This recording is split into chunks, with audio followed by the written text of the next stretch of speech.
Grand rabbin de France, c'est un poste très difficile, parce que c'est un poste très exposé.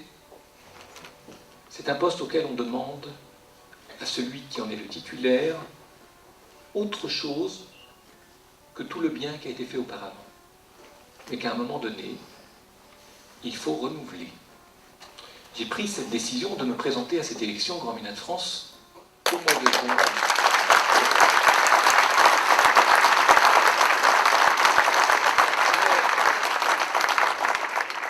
Il est très clair que pour réussir une telle mission, il faut d'abord et avant toute chose être un homme de terrain et de terrain. Cela veut dire marcher, se déplacer, expliquer, écrire, négocier, avancer, faire bouger les choses. Il est très important d'avoir un grand rabbin de France proche de tous les rabbins.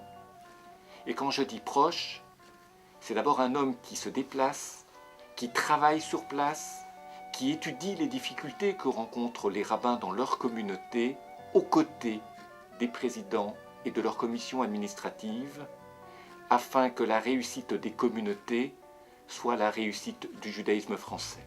Pourquoi Toulouse? Toulouse, c'est d'abord un symbole. La maison dans laquelle nous nous trouvons, qui est la maison de la communauté, réunit et rassemble les institutions, que ce soit le CRIF, le Fonds social, le consistoire, l'action sociale, en un seul et même bâtiment. C'est rare, c'est exemplaire, c'est très précieux à mes yeux. C'est donc dans une ville qui atteste de cette unité et de cette réussite que je souhaitais dire mon souhait d'être candidat à cette élection de Grand rabbin de France. Quelle communauté pourrions-nous construire ensemble demain?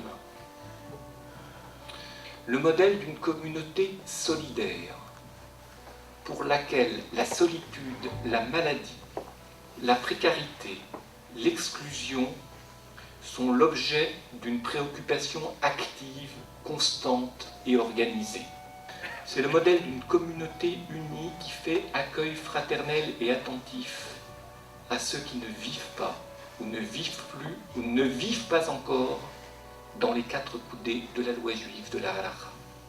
Je pense qu'un grand rabbin de France a une parole en laquelle quelque juif que ce soit, pratiquant ou non, peut se reconnaître. Il est d'accord, il n'est pas d'accord, mais cette parole fait sens pour lui, donne envie de dialoguer, de réfléchir ensemble.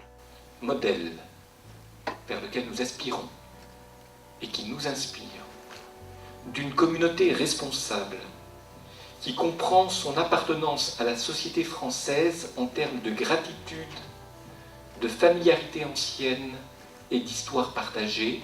J'ajouterai par ailleurs que le grand rabbin de France est le grand rabbin des Juifs devant la France, sans jamais cesser de plaider haut et fort la cause d'Israël et de revendiquer avec la plus grande énergie la possibilité de pratiquer les mitzvot et de développer l'enseignement de la Torah et du judaïsme. Et ce d'abord à partir d'une école rabbinique performante, rayonnante et toujours plus adaptée à la communauté de France. Aux côtés de l'école rabbinique, le grand rabbin de France, avec tous les grands rabbins régionaux, doit élaborer cette équipe de travail qui doit penser et écrire sur des tas de domaines qui vont des She'elot ou Tshuvot, des responsables. Il est important que le grand rabbin de France, comme le tribunal rabbinique, rédige des textes qui permettent une connaissance dans la manière de faire et de vivre la loi juive en France en notre temps.